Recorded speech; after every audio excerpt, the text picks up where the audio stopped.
Thought Leaders, brought to you by the Geelong College OGCA. Welcome to our second OGCA Thought Leaders series. I'm very excited about tonight. I have the pleasure to introduce Romney Nelson, and the subject of tonight's talk is what if habit change was as simple as flicking a switch? And I'm very excited to find out how we do this.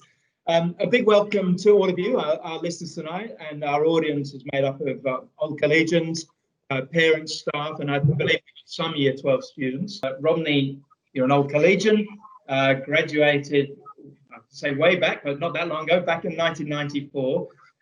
Your career path has been really diverse because you've been a teacher, you've been an elite sportsman, you've been a businessman and an author, and you've got 8 books already to your name. And recently this year, The Habit Switch was #1 on the Amazon bestseller list. So congratulations on that. And last year you launched your new business. It's called The Life Graduate, where the focus is on career development, coaching, leadership development, and business consulting. So you can say that Ronnie's got a real passion for helping others lead the very best lives possible. And like many of us, he is juggling family life with the challenges of working from home and remote learning. So, Romney, welcome. Thank you so much. Over to you. Thanks, Mike. I really appreciate that introduction. And what I've got prepared tonight, we could sit down for 2 to 3 hours to go through it. So what I've tried to do is condense as much as I can into a bit of a power session to go through it all. Probably the best way of talking about what we're going to be covering is in fact the development of habits, how to devote your time towards developing supportive habits, and also the process of goal setting as well.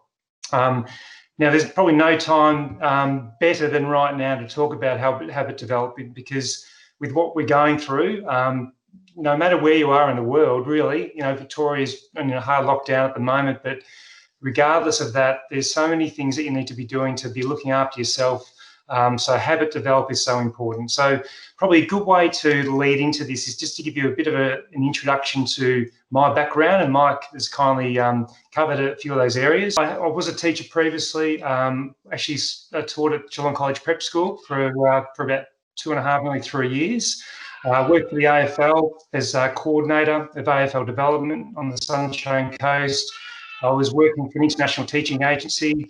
I also was the National Contracts Manager for Camp Australia. The other area was National Contracts Manager, as mentioned, for Camp Australia.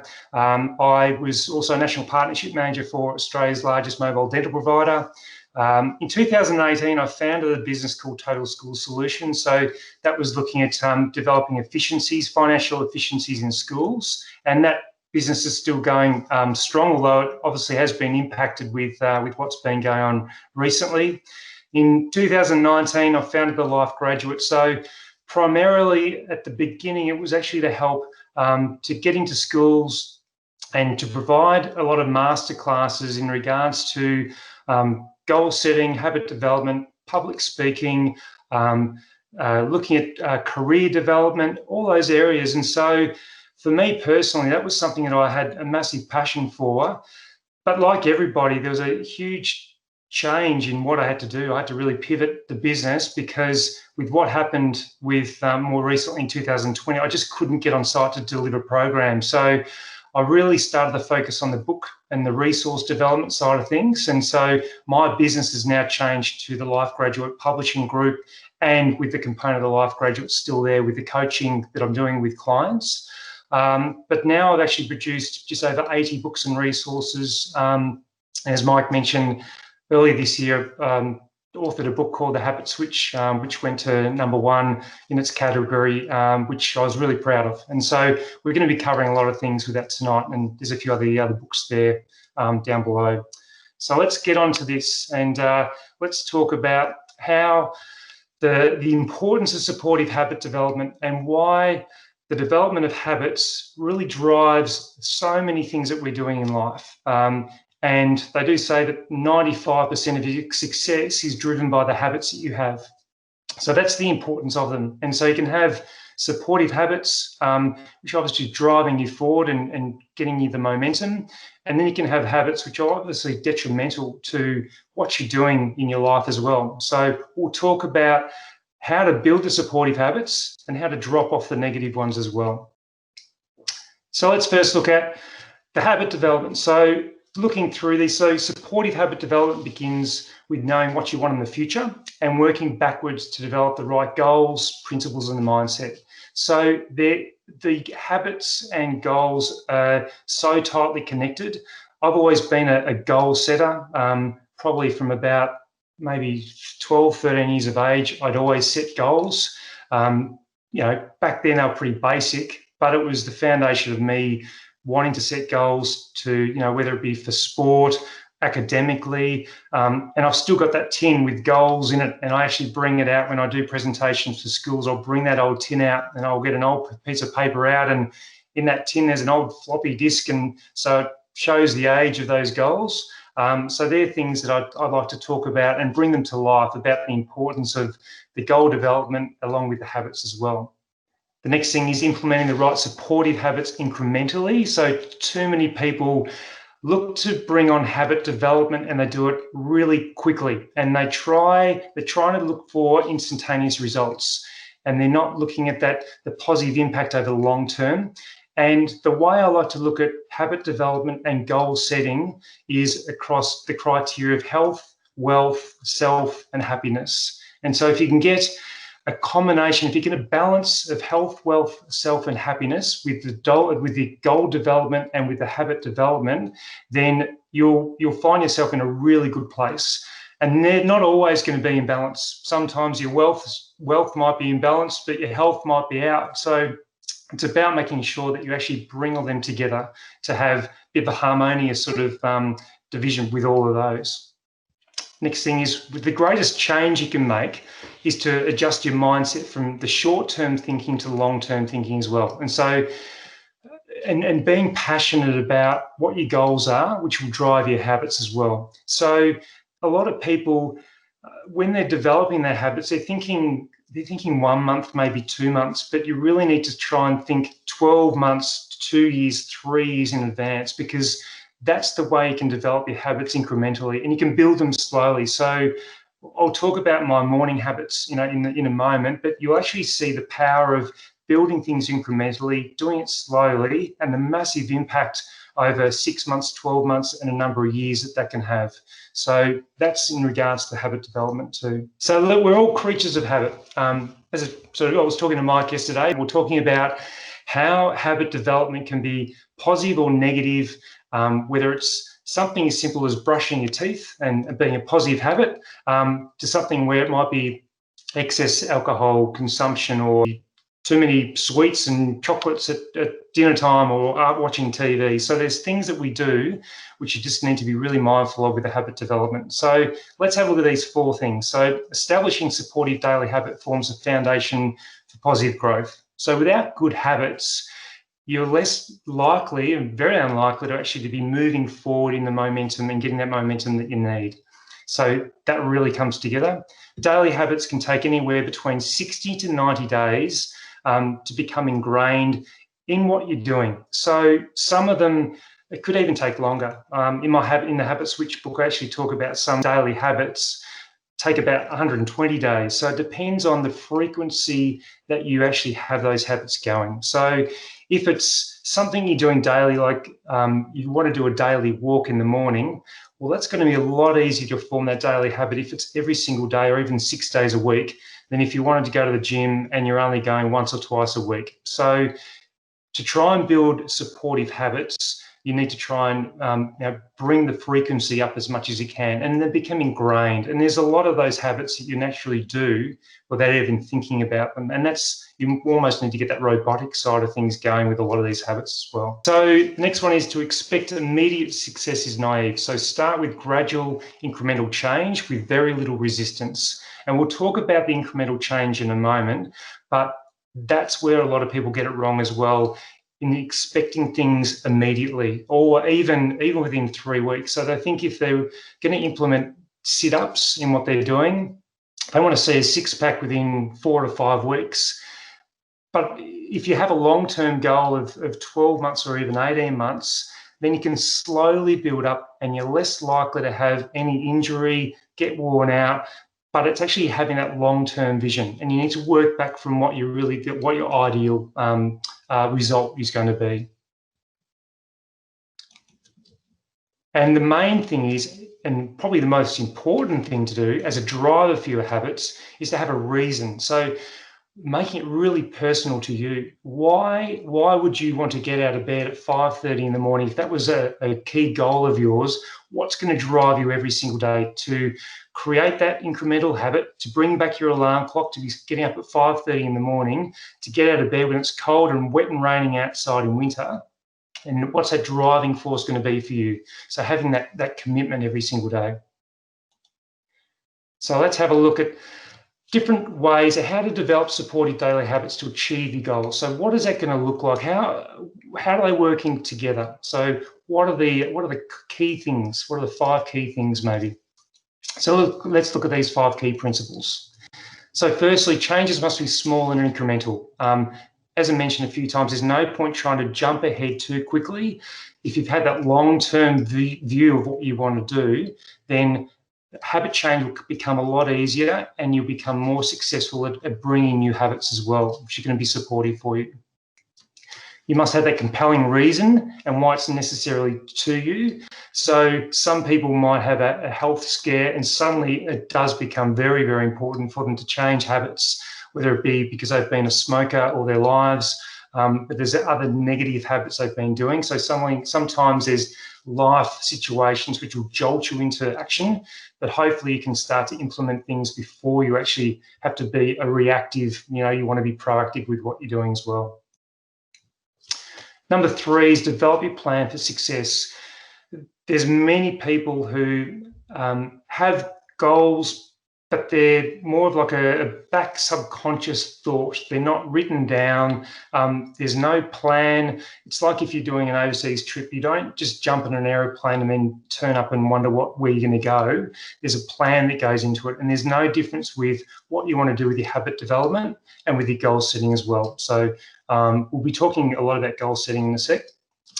Make the path ahead easy. So aim for the least resistance. So for example, when I do my early morning walks, I get everything prepared in the night before. So I have the dog lead ready to go. I have my clothes on the bed ready in the morning.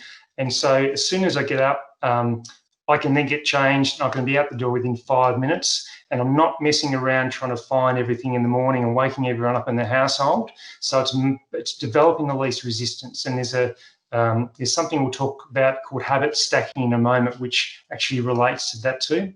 And finally, you must introduce a cue or a reminder to complete the habit or a checklist. So another one of my habits is I like to do my sit-ups. So I do 200 sit-ups in the morning, and that was incrementally built up over a number of months. So it wasn't just suddenly jumping from 10 to 200. What I ended up doing was I've got a yoga mat. And when I was leaving in the morning, I put the yoga mat in the kitchen on the kitchen floor and go for my walk. When I came back, I'd literally have to step on the yoga mat, and that might be my trigger point to go, right, okay, I need to do my sit-ups now. So everything needs a little bit of a trigger point. It might be an alarm on your phone that you need to set at 5 o'clock every afternoon, which is your trigger point to go, right, I'm going to list down the top 5 priorities for me tomorrow. So everything needs to have a bit of a trigger point, and it needs to have the least resistance as well. I want to time goal setting to what we're doing with our actions, our goals and our habit development. So there's an acronym that I developed called Dr. Action. And Dr. Action is an acronym that I like to use because it identifies everything you need to do with your goal setting process. And it was something I wanted to have that was easy to remember. It was something that would step you through easily the goal setting process. So let's quickly go through this as well. So the D in Dr. Action is to dream big. So it's about thinking big, stretching yourself, but most importantly, having clarity on what you want. If you don't have that clarity of what you want as a goal, then you're very unlikely to be able to continue forward. So you need to make sure that they're realistic goals, but but you do have clarity on exactly what you want. And all these are driving forces towards habit development as well. So the R is to make it relevant and personal to you. So don't make a goal that is relevant to, an uncle or an auntie, or it needs to be something which is personal to you, which is going to have a big impact on you, and which is going to be potentially life-changing as well. So make sure that the driving force, as I mentioned before, that's where the relevance comes in. It needs to make sure it's right down, the alley of what you want to achieve. The A is to take immediate action and write up your big goals. So I'm old school when it comes to goal development. I love to write things down. I don't use apps or anything like that. I like to physically write them down and make sure that they're clear and I've got clarity on them as well. And it's about taking that immediate action. So I don't like people, that set these New Year's Eve goals and they talk about them and celebrate them, but they don't actually write them down. You seem to physically write them down. And there's a lot of research about people that write their goals down, that the success rate is enormous compared to those people that don't. So taking that immediate action, developing your plan and coordinates. So your action steps, one goal might only need 5 little small action steps, and you're not going to know every single step, but it's actually planning a few steps to get you going. So making sure you're developing your coordinates towards what you want to do. Making a time, so making it really time specific and having a time frame around your goals as well.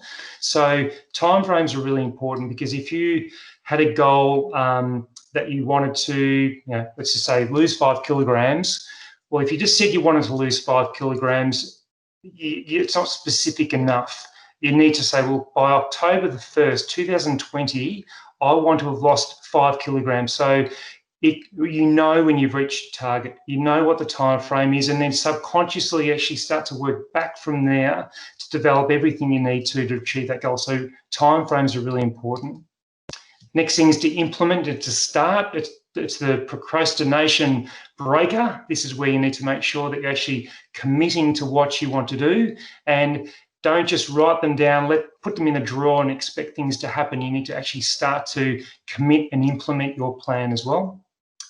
Next thing, opportunity, and this is one that I love to talk about, because it's amazing when you actually have your goals, what opportunities start to present themselves in the most unique ways. So you might have a goal that you want to buy an investment property, and it's something you're thinking about all the time, and then suddenly, you're spotting different houses that might be for sale. There might be an agent that comes to you or puts something in your letterbox, and you know about these houses for sale. So it's about making sure that you're present and you're aware of the things. And so you'd be amazed at what phone calls, what people might connect with you when you actually know what your goals are and you actually start looking for those opportunities. And finally is now. So there's no time like now to actually start to implement those goals as well. So that's an overview of Dr. Action. Mike and I were having a joke yesterday. Maybe I should call it Dr. Evil, for one that's setting up negative habits and things. But Dr. Action, I feel, is a really good acronym to be able to remember. And you can jump on the website that I'll show you later on to check that at any time. So the next thing we're going to look at is making a commitment for daily action as well. So this step alone will be a #1 difference to maintain your supportive habits and to achieve your goals. So daily action, without the action, you don't get that traction that you need. And what I do daily is I have at least 3 small actions that I complete every single day. And I love to have a tick list. And so even if I only do those 3 things, I'm at least getting that forward momentum going as well.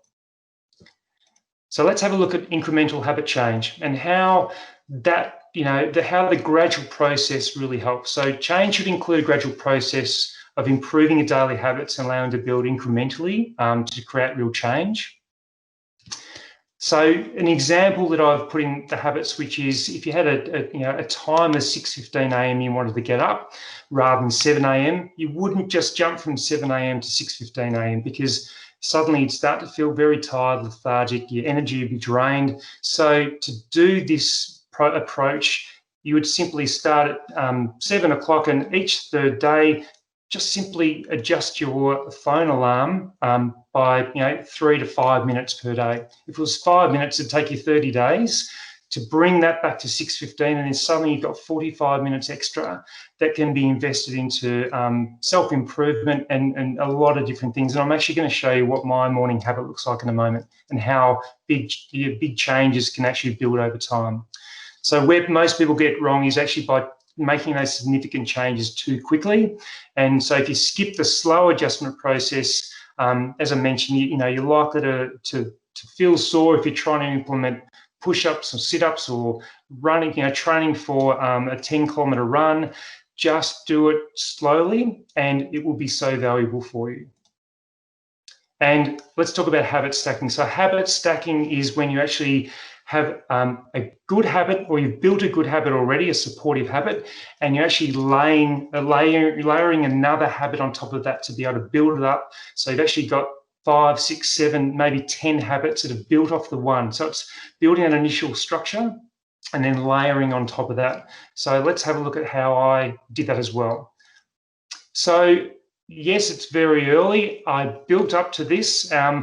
And to be honest, I've actually got a 5 a.m. wake up time right now. I've only had that for about 2 or 3 weeks. But in the middle of winter, she can be quite difficult. But most of the year, I've got a 4:30 a.m. wake up. I do my walk, 4:35, have my breakfast at just after 5 o'clock. I've incrementally, as I said, built up these. I do my push-ups and sit-ups.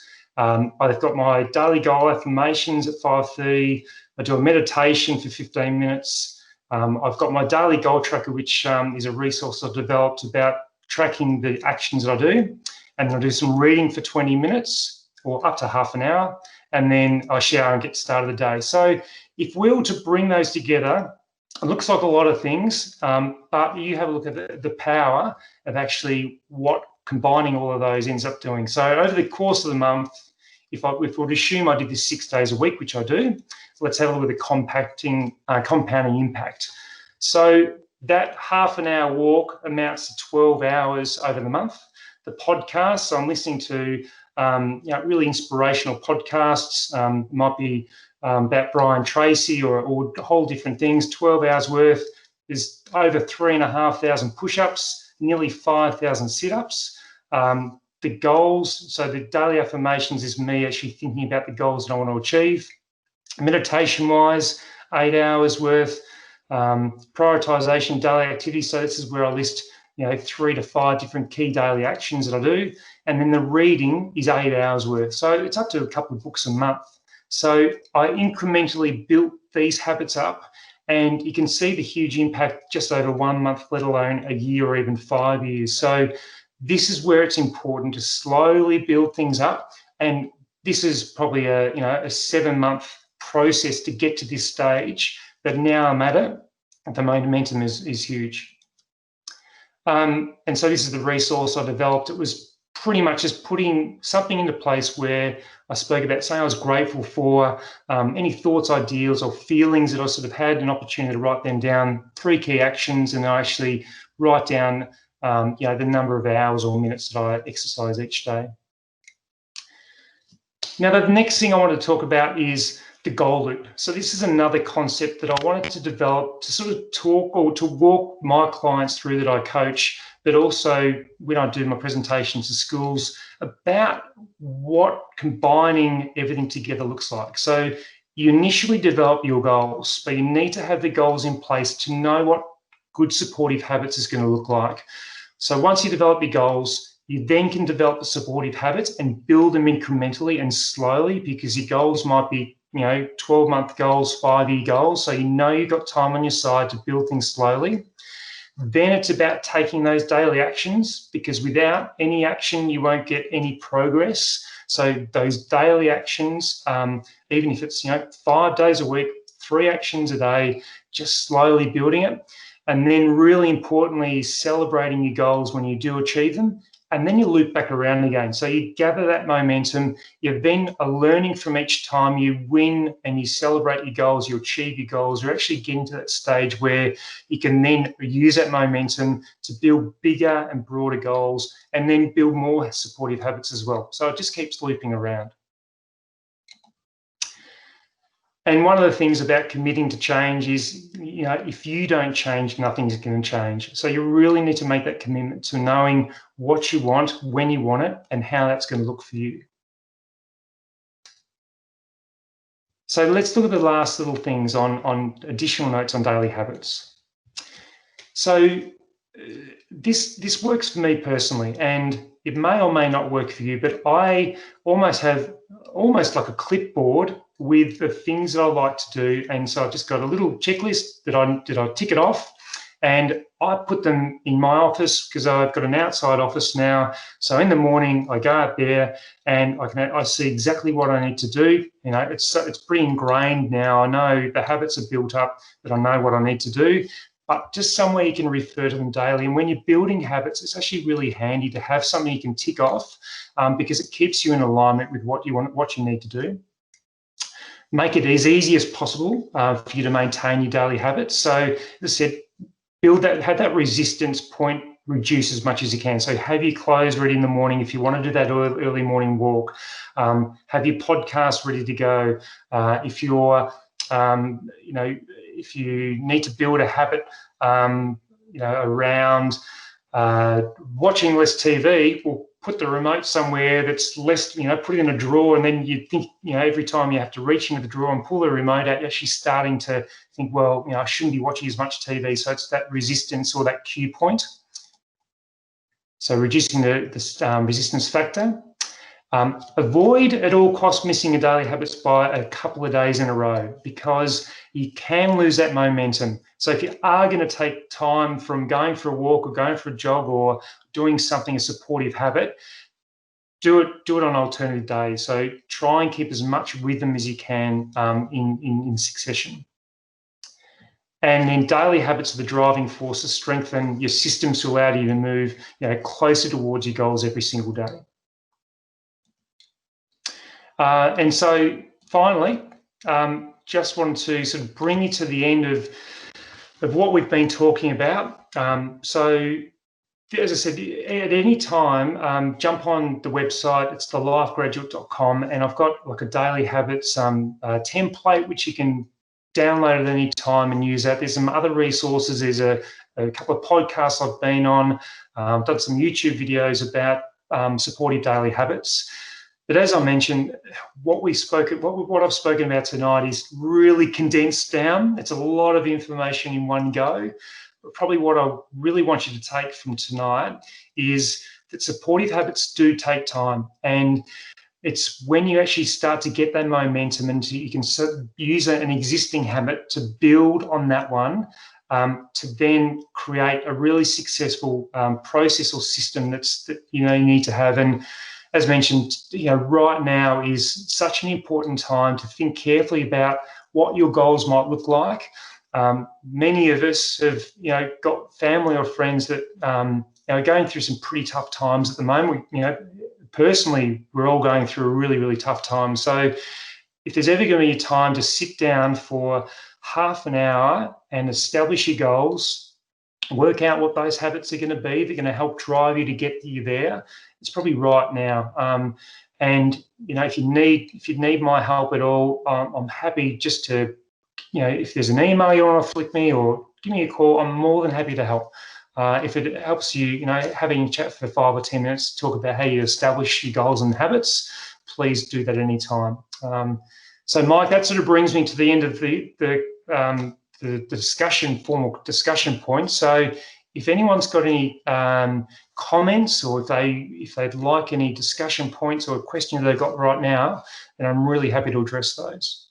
There are a couple of questions, Romney, that have come up, and one that I think you answered. John asked, I found that ticking off a documented daily outcome achieved within a set goal, a written set goal, a really great reinforcement. Would you see this as beneficial? Which I think is something you mentioned and you really do, don't you?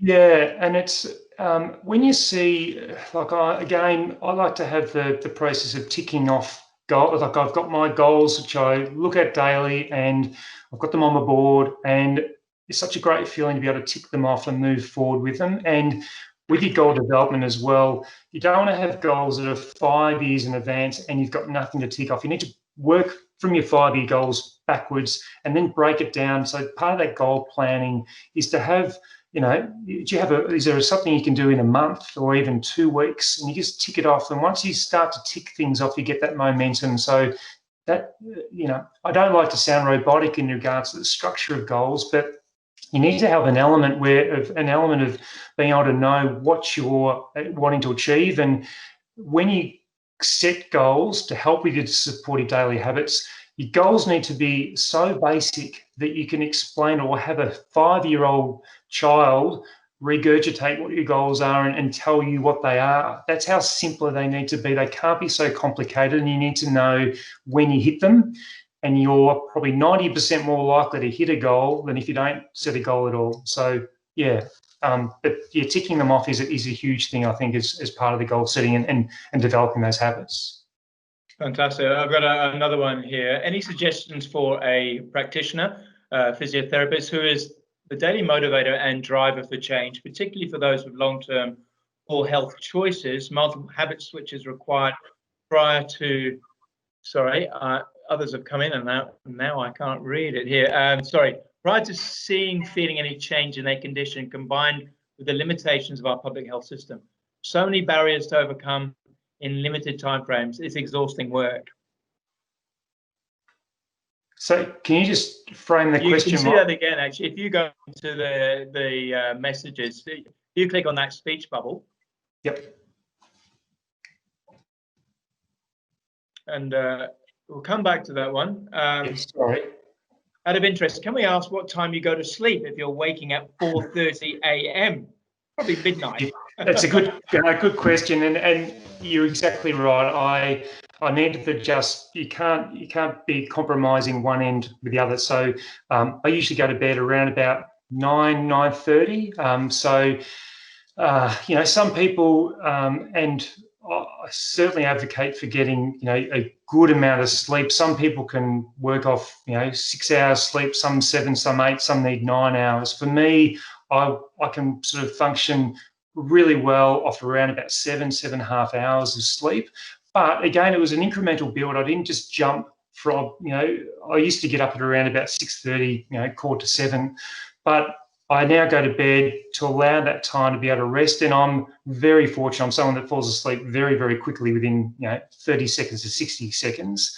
So I'm lucky that way, but you can't compromise one area for another. You need to make sure it's all in balance. And yes, getting up at 4:30 is really early, and it's not going to suit everybody. And as I mentioned, the habit switch, the goals and the habits that I have don't suit everybody. You need to make them and tailor them to what are personal to you. So what works for me is not going to work for everybody. And I certainly don't advocate for everybody to get up at 4:30 in the morning, because it's pretty ordinary sometimes. But that's what works for me, and it suits my daily habits.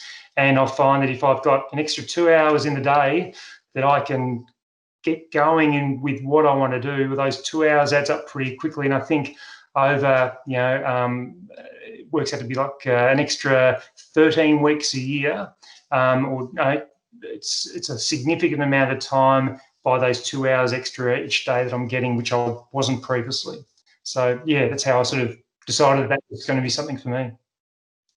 One of your peers says you're always an overachiever. Congratulations, Rom. I won't mention her name. I've got another one here. So what tips do you have for assisting young people to set good habits when they're often encouraged to be flexible and adaptable in their planning and life these days?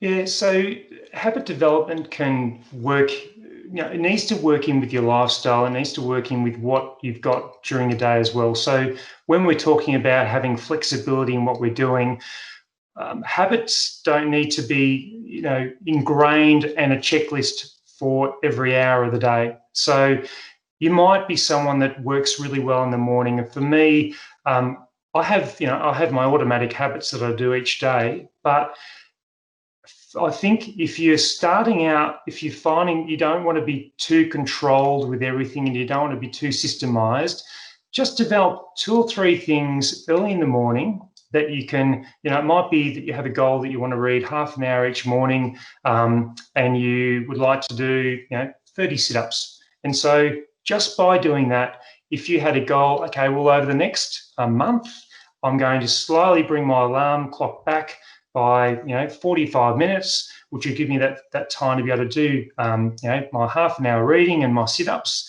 then those things will add up. But yeah, I don't think it's sensible to sort of try and think that to build up too many habits, and particularly for young people, don't do what I'm doing and getting up at 4:30 in the morning. You need your sleep.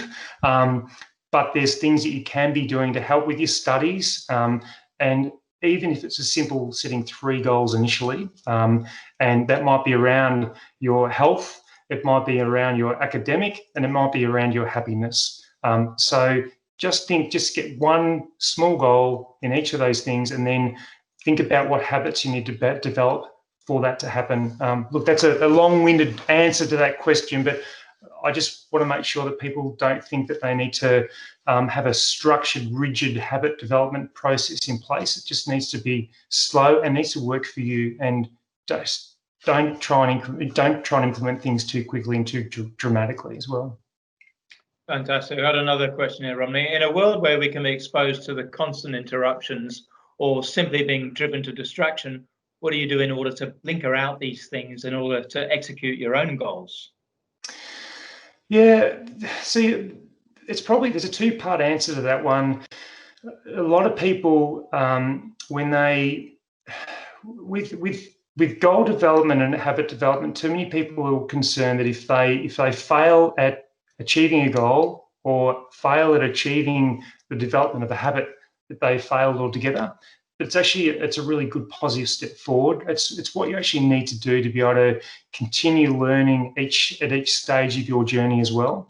And so with everything that's going on in the world right now, the habit side of things is something which you just need to build on. I don't think this is sort of addressing the question as such, but I know that with the way that things are going right now, there's so many disruptions. There's homeschooling that's going on. There's parents that are having to be torn between work, inside. I'm very fortunate. I've got a wife that's extremely supportive with homeschooling at the moment. But I just know that there are a lot of people that are doing it pretty tough out there at the moment. So more than ever, development of habits is critical. But it's also a stretch for some people as well. I mean, I've got a client that I was coaching yesterday, and she's a doctor and she works shift work, and she's got 4 days a week, but she's working sometimes at 9 p.m. till 6 in the morning, and then other times she's getting up at 7 a.m. She's getting 7 a.m. and she starts and she works through to 6 at night. So there's all those sort of things that come into play. So it's just about sitting down, controlling what you can control, and writing down the goals that you want to achieve, and then developing things around that as well. Fantastic. And I think we're just one more question. In order to achieve these goals, is it important to surround yourself with good people who can keep supporting you and getting you to your end result? Yeah, there's a video that I've got on my website talking around the importance of having those supportive people around you. And you would have heard it, it's a well-known conversation point, which I've heard many times, where they say you're the average of the 5 people that you spend the most time with. So in saying that, you might be within 10% of their wealth, or 10% of how they feel about certain things in life. And so building a supportive team around you is really important, because they're going to be a driver behind you. They're going to be the ones that help pick you up if things aren't going quite well. They're the ones that are going to be mentors to you, moving forward. And I often get asked, well, how do I find these people? Well, if you ask anybody, 99% of the population are more than happy to help people if they're asked. And so if you've got someone in mind that they also either used to be, a coach or a teacher, or used to be a manager, reach out to them. Find out, what they might be doing in their life that that can really help you move forward. And it might be just someone that you can, catch up for a coffee or have a conversation with every couple of months. But finding those people, those supportive people around you, they can be a mixture of family, can be a mixture of, as I said, sporting people in sporting organisations, but you just need those people that are going to continue to help you and support you and to really guide you along. And all of us need those people. No one should feel above and beyond having supportive people around you. So you need to try and find those people that are going to be, in tune with what you want. And some people like to share their goals with people because it makes you become accountable for them. Other people like to sort of keep that a bit quiet, but use people around them as a positive driving force. So, yeah, definitely get people around you that are supporting you and aren't becoming an anchor to what you want in life. You need to really have those people who are going to really push you and get the best out of you. And Romney, we're going to wrap up in a minute, so keep on time. And I've seen a question from Alec here, and it's one I've written down and one I've mentioned to you, which is, why is it easier to develop bad habits, but good habits require effort? And I just don't know why that is. I think Brian Tracy says that good habits are hard to form but easy to live with.